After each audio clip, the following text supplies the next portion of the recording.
Hey,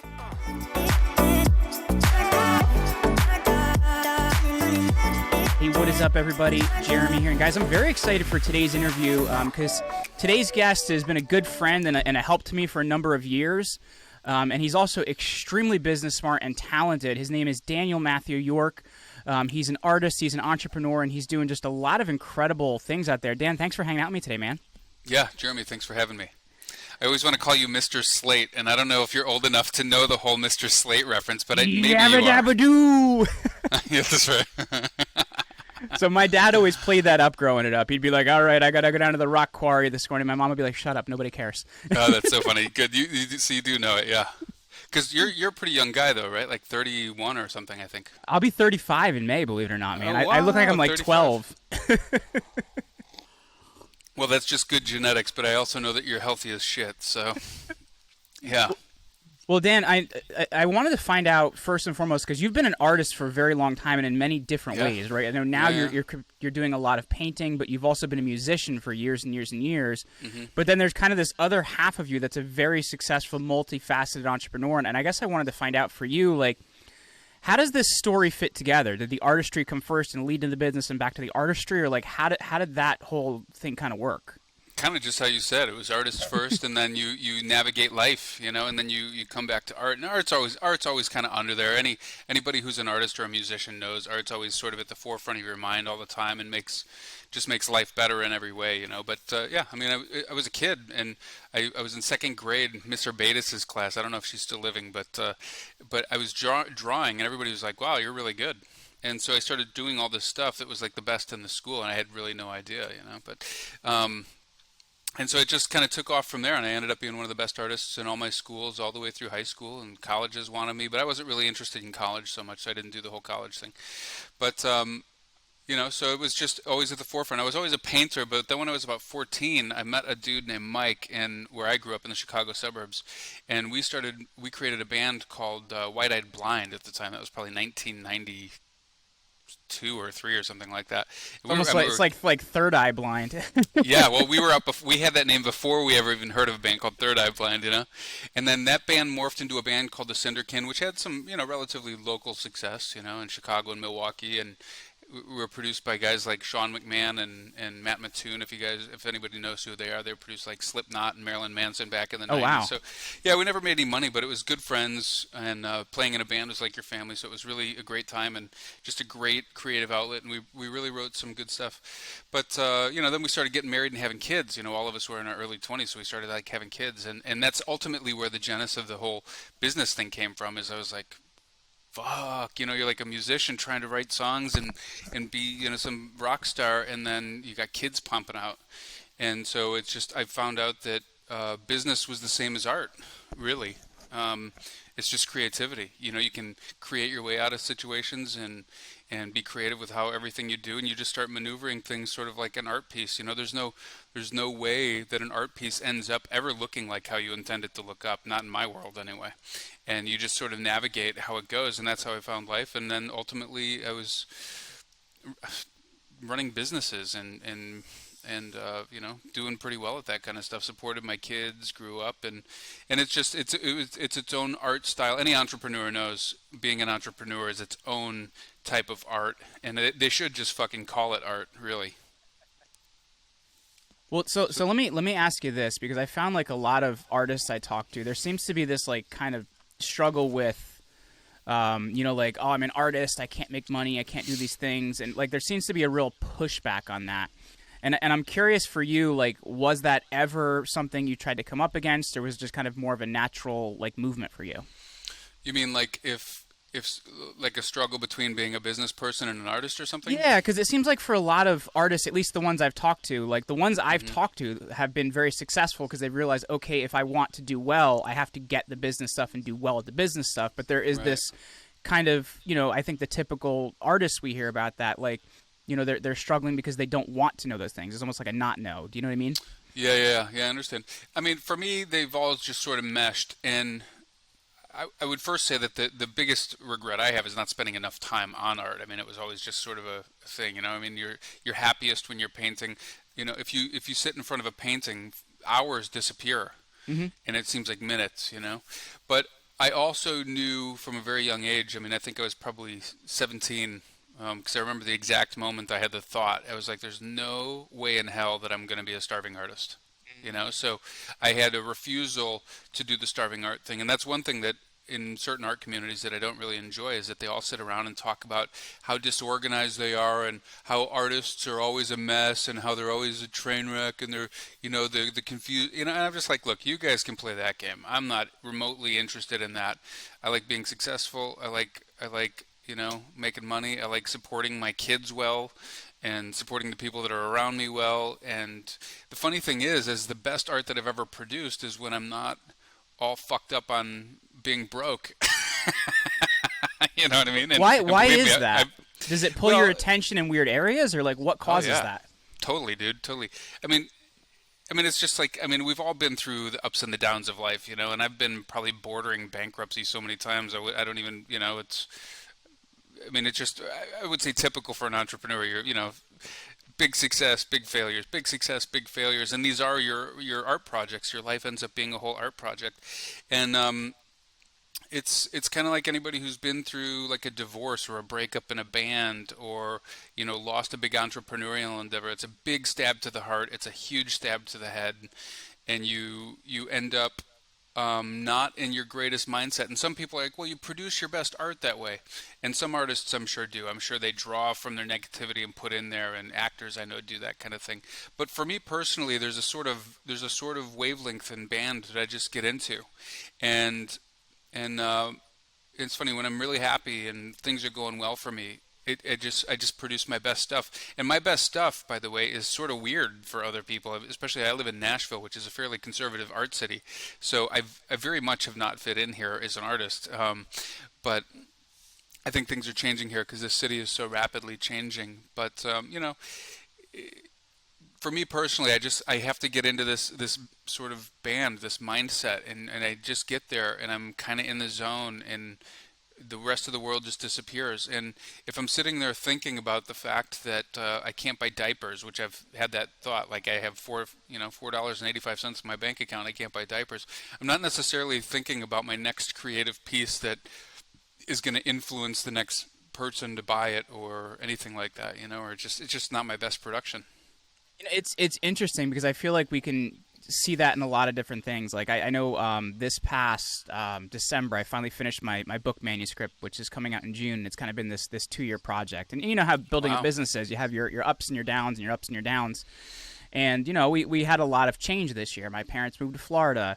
We bought a house. We had another child. So we had a lot of changes this year. So you kind of get stretched very thin. And the book is called Extraordinary. And the thing I ran into is I'm like, I don't really feel extraordinary right now. I can't finish this part of it. And I think sometimes like being stuck in those things really hampers us from the ability to create. So I guess for you, how have you been able to put yourself in the right spot to create? Like, how have you handled that? Because it's sometimes like you can't just always say, hey, I'm not in the right spot to create this, because you'll never create anything. It's a great question. And I'm going to tell you, I learned it in the business world, doing what I do in just different businesses, probably 15 years ago, and then I started seeing how other artists did it. Because when I was an artist, so, when we were kids, we'd all get fucked up on drugs, and you had to hit that creative mode. You write all this great stuff. Well, there hit a certain point where I didn't want to do drugs anymore, because you have a couple scares and you're like, right, okay, this is just not for me. I just have gone too far south, and I don't want to ruin my whole life. So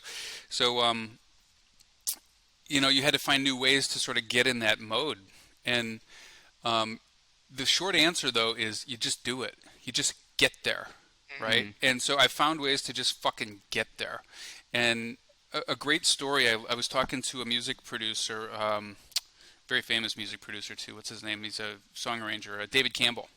So I was talking to David Campbell. This is some years ago. And he was doing a seminar on song arranging in Nashville. So I went there and I was shooting the shit with him afterwards, and this guy is amazing. I mean, he just talks like he's music, dude. And this guy's a hyper successful producer. I should say song arranger. I don't know all of his hats, but I mean, he was there for song arrangement. I know he's done very successful things.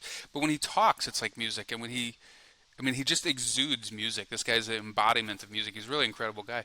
But he told us a story one time when he was hanging out with Tom York from Radiohead, and oh wow, Yeah, so Tom York had a series of albums when he was in such bad writer's block where he was just kind of making noises on the albums. Like I'm thinking of Kid A. I'm thinking of there was like from that after that first album there was like a series of 5 or 6 albums where you're like, I don't know what Tom is doing, but it's still pretty good.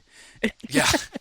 Well, and that turned into his whole solo career. I'm a huge Tom York fan, so same it turned here. into his whole solo career, which I think is amazing noises, and he's crafted this whole style out of it. So, like I said, amazing art can come from whatever, trials and tribulations, problems, drug abuse, who knows? I mean, wherever people draw from their art. But my best stuff is drawn from that. But anyway, so in this Tom York story, getting in the zone, sort of just getting there, which took me years and years to learn. But this story really embodies like what I came to find out through way too long. I wish I would have had somebody mentoring me on this when I was a teenager. But so anyway, so David and I think it was some producers were out there, and there's a whole stage out there, and there's all this orchestra because this was off of the In Rainbows album. And so yeah. Is that the one they did the thing where it was online and like you can pay us whatever you feel like this album's worth? I think that was the one. I was one of those people that like bought like for like a random amount of money on release day. Mm-hmm. Yeah, well, I thought that album was amazing. And then there's another one, another In Rainbows album. I forget what it's called.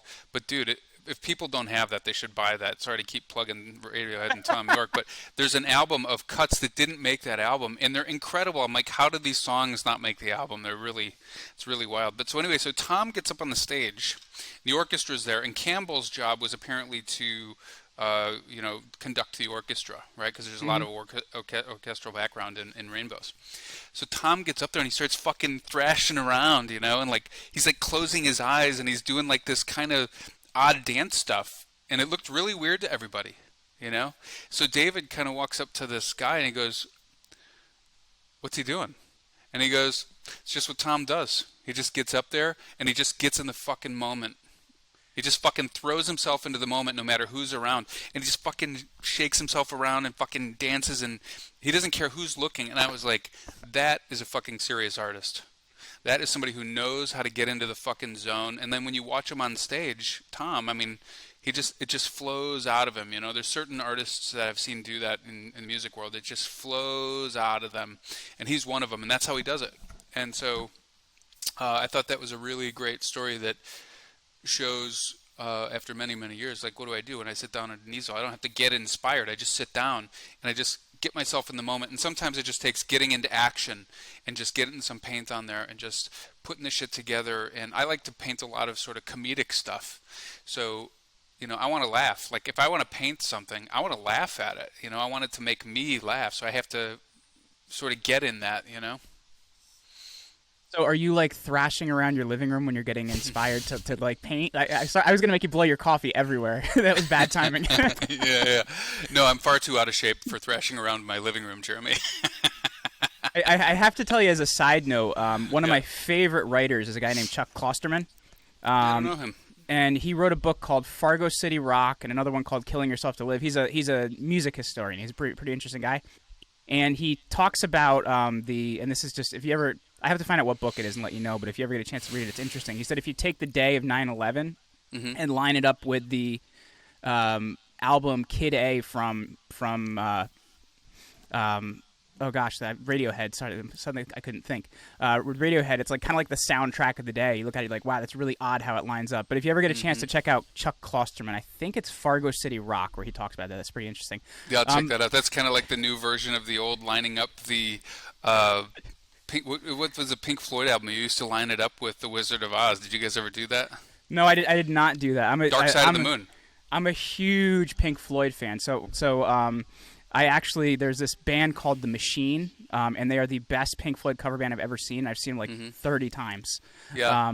But anyway, I guess like kind of getting back to art world here, because hang on, Jeremy, you have to go line up Wizard of Oz with Pink Floyd's The Dark Side of the Moon. So right when Dark Side of the Moon starts, you hit play on the Wizard of Oz, and I'm telling you, it's actually a little bit creepy how it all works out. Well, I guess getting back to because as you said in the beginning here, like you and I have the ability to kind of go way off of tangents here, but I guess like looking at like art style, because you do have a very unique art style where I don't know how to put this other than like you see it and you're like, holy shit, what's that? Like, so I guess like for your art style, it's called Delusionism. Like, where does this idea come from, and kind of what is the inspiration behind that? Yeah, well, it's just kind of the style I've just been always doing, and it's funny because I'm not I don't like to consider myself a nutcase, although at my gallery across the street, one lady walked up to me and she's like, have you ever been institutionalized? I was like, no, I've never been institutionalized, but thank you very much. It's just whatever I've drawn. I mean, it's just what I've done. I mean, ever since I was a kid, you just kind of do this style, and it builds out. But and then, especially when you hit your teen years, you're kind of soul searching and trying to find yourself as an artist and who am I, and then you respect all these other artists when you're growing up and you want to be like them, and you kind of move through that, and then you just kind of go like, fuck all that, and you return to what it is that you always did. And you just stop fighting it at a certain point and stop trying to be something else, and then all of a sudden your best work is created after that, to me. So it just was a mix of things that made me laugh, and the style that I do, and it's sort of hard to describe. That's why when I would sit there and come up with words, like what's a word that I could use to categorize it, and as any artist, nobody likes to really categorize their stuff, but I'm like, I also like marketing, and I'm a good marketing guy, so I'm like, oh, I should probably categorize it with something so I can call it something. Everybody gets this. This guy. Right, because if somebody else names it first, then you're kind of in trouble, man. Yeah, right. They could name it. They could name it something that I would totally hate. So me and my daughter were on a road trip one time, and she's 22. She's an author herself, and so I was like, I want like a cool word that nobody's really using, doesn't really exist, and so we came up with this word, delusionism, and it was just really creating the definition of it was just the effect of what I create with my art, and like one piece I have in my gallery, for example, people come around it, and it's funny because they'll show up, and what happens is they disappear into the piece.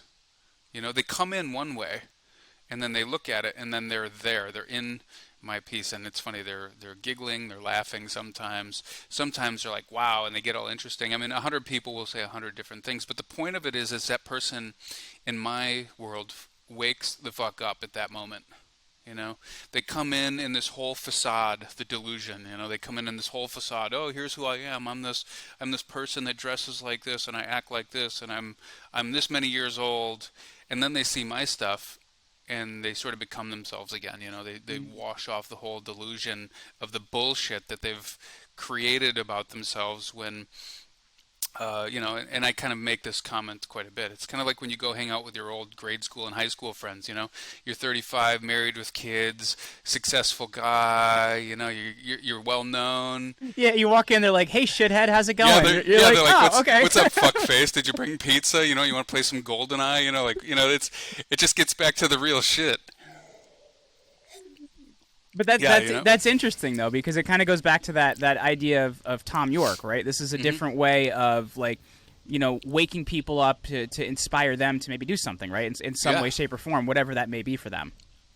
Yeah, and that's really, every artist has their goal. And, when I've coordinated everything that I've ever wanted to do and, like, effects that I want to achieve, especially with art, it's funny. It's you just want to... I just kind of want to wake somebody up and sometimes just fucking make them laugh. I wish I was funny enough to be a stand-up comedian, because I think that's such a great career to stand on a stage and just make people laugh. I think it's so funny.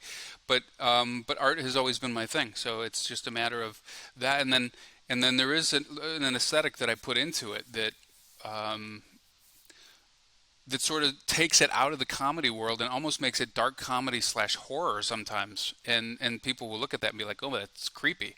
The funny thing is, I do love horror movies, by the way. I'm a big horror movie fan. But I never really intended that effect. But this is one of those things that you just stop fighting. You just do it. You just paint it. You come out with the product, and sometimes it's funny, sometimes it's dark. And you just go, that's how it turned out, and that's what's cool about being an artist. That can't be reproduced. You can get some some guy that you see painting in the mall, the same painting over and over. But they'll never produce that effect. I don't care how good their paint strokes are. They'll never produce that effect, and I like that. I think that's cool. Well, I guess like looking at horror movies, the way I knew my wife was the one is we had been dating for about 30 days, and I said, "Oh, honey, I want you to go to a Rob Zombie concert with me." Yeah. When she didn't leave, I kind of knew this was something that was going to last. But anyway, it's funny on Rob Zombie, dude. So pre-COVID, way pre-COVID. I mean, I went to, this is probably 5 years ago, I'm guessing. So I went to a show called Rockstock, I think it was, in Chicago, which is where I'm from. And I went there to go see the Misfits because this was the first time Glenn Danzig was getting together with the original Misfits in like 30 plus years. So my training partner used to be Doyle, right? Doyle from the Misfits. You used to train with Doyle. I used to work out with Doyle Wolfgang von Frankenstein. No fucking way. He That's lived. amazing, He lived behind my house. Yeah, he's in my world. That guy is super. Superman. He is the most soft-spoken, nicest human being you've ever met off stage. Wow. Anyway, you were saying he's shredded. I mean, I don't know how old he is. He's got to be 60-something. So he would do dips with 3 or 4 45-pound plates strapped to his waist. It was pretty incredible to see. Wow. It's funny because I think he's a hardcore vegan too, isn't he? Yes. Yeah. He used to be married, and they both used to work out at the gym I trained at. He used to be married to one of the WWE wrestlers. Yeah.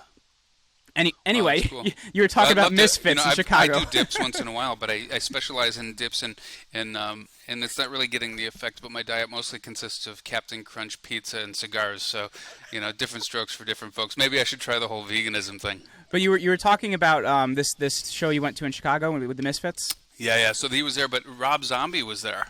And I've never seen Rob Zombie play, and I grew up listening to his stuff, and when he was in White Zombie and all that. But the guy is funny to watch on stage. He comes across as this hillbilly cowboy, dark, evil persona, scary movies.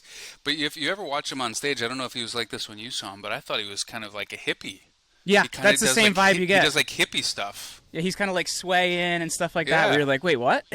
I know. That's why I was like, oh, Rob's kind of hippie-ish on stage. It was pretty funny. Well, I guess so we talk about a style of music or a style of painting, waking people up, kind of kicking them out of things. And you mentioned an artist not really being able to reproduce that. The thing I'm curious about, just because sure, I played drums for years and things like that, but I've never written my own stuff, right? I've played things that other people have done. I'm curious, as a creator, do you go out seeking to make a certain piece, with that vision in mind? Do you start with a piece of it? Do you start with an image in your head? Where does it come from? Where does the actual idea or thought come from? That's another interesting question. I mean, I found that if I'm ever trying to write a song, or I'm trying to, especially these days with painting, I don't do much songwriting these days, but if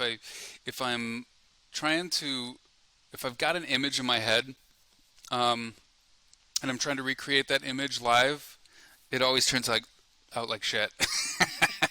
So I've learned that that's just not my, it's just not my form. I just don't do that. So what I typically do is I'll start with a blank canvas, and I'll just start doing something, and I'll start drafting it out. And the inspiration is never pre-working on the painting for me. I'm not inspired by oh my God, I see this. And then, sometimes I'll get an image in my head, and I might go and start using that as a blank slate to draw from, you know what I mean? But more often than not, I just take a canvas and I just start putting it in, and it all starts to come together, and then I'll start seeing it as it's moving along, and then before you know it, you've got a full finished piece that has its own style and it has its own life. And the cool thing is that you see work sometimes from different painters, and it's the same with a song. You can listen to a song or see a particular painting, or an actor for that matter, any art really. It's like watching Anthony Hopkins, in anything he does.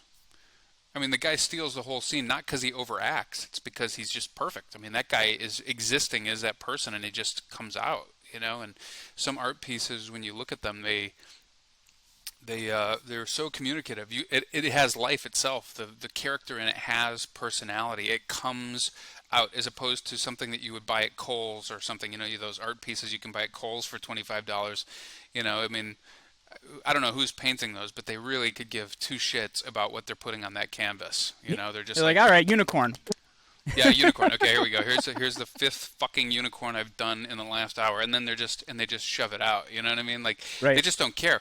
But that comes through. So the way that I do it, though, I feel like they become something. They become like an own character. It kind of has its own life. It's like a seed that buds and then grows into a plant, or like a new character that just becomes its own life and it has its own personality. Each person becomes like its own thing to me, and they end up getting named. And the final part of my process is I give the thing a name, and it's all just very spur of the moment based on what I see. What's their name? What's that? And it's a pretty cool thing. It's interesting because like I haven't kind of varied into talking about like visual arts a lot in interviews, but I've talked to a lot of musicians, and it's interesting because I feel like if you look at the process, like they're kind of both aesthetic processes, but how you create is just going to be different, right? Because you're putting, like, sure, you're creating sound, you're creating things like that in music, but like, like I've talked to someone, they're like, I'll have a line that comes in my head in the shower, and I'll come out and record that line, or I'll start with a couple things here. Whereas you're saying I actually have to put something down, I actually have to create something to be able to create off of that. So I think it is kind of, though it's both aesthetic, it's a different way of coming at it. I just kind of get into action on it. I just start doing it. I mean, I don't think about it, because the more I think about it, the more of a train wreck it becomes, and I'm going to blow the whole process. I just find that thinking in art often don't mix well. So I just don't think about it. I just do it. Again, I hate to keep using Radiohead as an example, but I mean, look at the early '90s, mid '90s. Nirvana stole the whole scene, so everybody was trying to reproduce the next Nirvana. Or Pearl Jam came out, and everybody was trying to reproduce the next Pearl Jam. If you watch the early Stone Temple Pilots videos, they even had him like mimicking Eddie Vedder's head shake and the whole thing. Or you have Scott Stapp from Creed that's literally trying to sound like Eddie Vedder and just ripping completely. him off. Yeah, exactly. And the reason why Pearl Jam was so amazing is because they were fucking amazing, and they were doing something that nobody had ever seen. And Eddie Vedder had so much life. He's such an incredible. The whole band was just an incredible band, And Nirvana was the same. They were just completely doing kind of their own thing, which is funny because Kurt Cobain is always like, "Oh, we were just trying to do like Pixies stuff," which I always thought was funny because the Pixies were so drastically different from them, and you can see the genus, I suppose. But even like. If you look at early Radiohead stuff of them performing on MTV in the pretty early '90s, you can see that their producers were like, "Hey, you guys need to do like a Nirvana thing, do like a Nirvana thing," And then when did Radiohead just fucking get incredible? When they just said, "Fuck this whole thing. We're famous now. We can do whatever we want. We're gonna do what we do. We're gonna do us." And that's when I think the best stuff is just comes out of any artist, is when they're done trying to have a process like that, or done trying to fit into some sort of weird mold, which is tough. I mean, we all, all artists of any type, whether it's actors or whatever, they all have to eat and they all have to make a buck. And so they're so busy trying to eat and make a buck and fit into stuff, when really you have to step out of that whole thing to really become true to yourself and what it is, I think it's kind of a metaphor for business and for life, though, too, because if you look at it, right, like if you look at a really great entrepreneur, they're a great entrepreneur because they have this weird ability, and I've written about this. Like, I think the only way to describe it is they're able to look 6 months ago, they're able to look right now, and they're able to look 6 months from now and 6 years from now, right? Yeah. So it's this weird ability to not be stuck, right, to be able to kind of look at that. And I guess, like, When we're looking at that, I think that's also a unique ability you've had as well, to kind of not get stuck in the right now and create in the future. And I guess, like, if we run into something like that, how have you kind of shook that off for yourself where you don't get stuck in that? Where I don't get stuck in the, I'm not sure I follow that. Well, because here's the example, right? Like, a lot of people, they're like, okay, so I've got to make a payroll this week, and this payroll is $10,000, right? And if you're looking at that, you're looking at, it's going to be hard as hell to make that $10,000. But if you have to be able to get your attention on actually creating, but I feel like a lot of people get stuck on that, and because of that, they can't produce that. Does that make sense, or does that just sound crazy? Yeah, no, I get it. I mean, just not getting stuck in like a problem that moves you off of the whole creativity. Correct. That's exactly what I'm saying. Really, it's compartmentalization. Like, for example, like finances, I do my finances. I've done this for over 20 years. I do my finances on Friday morning, first thing. I have an hour where I just get it all done for the businesses, myself, anything, It's just all done. So, and it's probably more than an hour these days, but I don't spend all week doing that. So for me, it's compartmentalization, because if I like my mind to be relatively clear of bullshit, Yeah. And if I'm thinking about all of these things that are going on, then I'm not really focused on what it is that I'm doing when I want to be focused on it. So it's really just compartmentalization and doing something when you're doing it, finishing it up, being done. And, as anybody who's ever worked with me knows, like, you're not really done with something if your mind is still on it, so fucking do it, button it up, put the bow on it, get the fuck out of there, and then on to the next thing. Dan, just as a side note, how are you doing on time? Because I know we only had 30 minutes booked out, but I have some Fine. more stuff I want to ask you if you're still good. Totally fine. Yeah, I had my late morning all booked out for this. Oh, okay, perfect. So, like, one of the things I kind of wanted to bring into this as well, because, you know, we've talked about creators, you know, struggling in terms of, like, you know, the monetary side of things. But I think, like, when you get the business aspects down, that's important. But also at the same time, I think the infrastructure of things is changing, right? We're looking at how people are kind of shifting their attention to crypto and to blockchain and things like that. And then, which you you've know, also done. and now we're hearing a lot about NFTs, this idea of a non-fungible token, something that's only exchangeable for another thing that is exactly that, right? Yeah, so I guess, like, looking at that, how do you see this empowering artists, or do you see it empowering artists? No, of course I do. I mean, I think that every 10 years we've gone through, technology is just getting so ridiculously cool and changing so quick. It's kind of like in 1994 or 95, I was like probably 18 or 19 years old. We're producing this album, but we had to fly in producers. We were paying for these ridiculously expensive studios that none of us could afford. All of our girlfriends and wives hated us at the time because we were so pissed that we're spending all of our money on this just to get a song on the radio to hopefully hit it big, you know.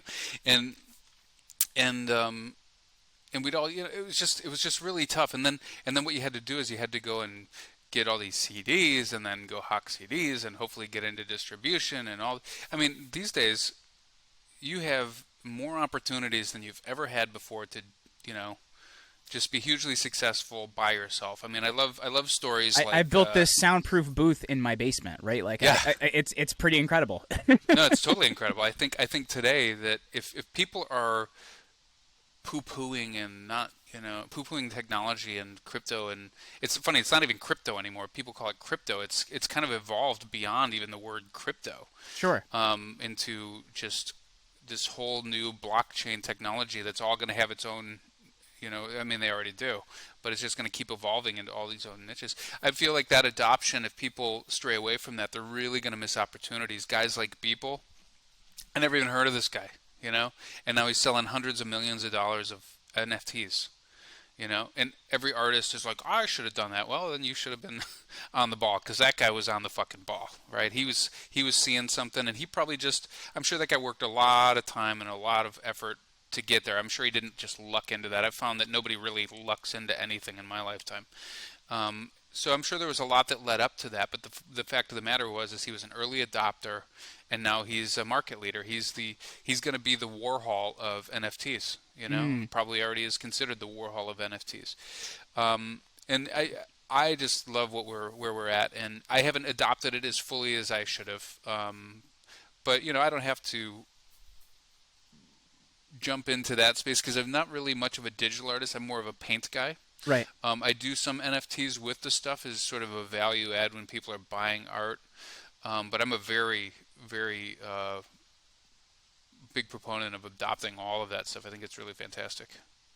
Well, Dan, I've really enjoyed this conversation today, man. So for people listening, if they want to connect with you and kind of learn more about your work and check out everything you're doing, where's going to be the best place for our listeners to go?